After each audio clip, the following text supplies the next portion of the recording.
2024లో Hamas chief Ismail హనియాను చంపారు. ఇజ్రాయెల్కి చెందిన IDF దళాలు టెహ్రాన్లో ఉన్నటువంటి ఇస్మాయిల్ని ఆ రోజు హత్య చేయడం ప్రపంచవ్యాప్తంగా కూడా పెద్ద సంచలనమైంది.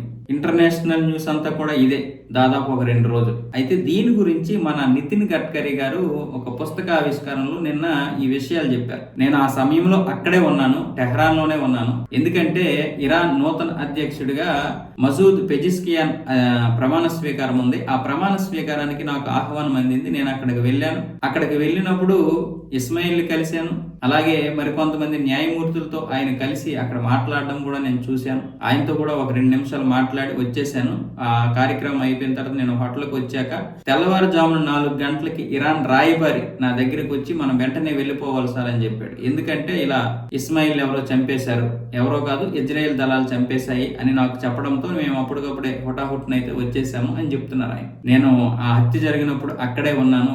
నేను కలిసిన కొన్ని గంటలకే ఆయన చనిపోవడం అనేది నాకు చాలా ఆశ్చర్యం కలిగించింది. అది ఇప్పటికీ ఇంకా నా మనసులోనే ఉందంటూ నిన్న ఢిల్లీలో ఒక పుస్తకావిష్కరణ జరిగితే అక్కడ ఈ విషయాలన్నీ కూడా నితిన్ గడ్కరీ గారు చెప్పారు.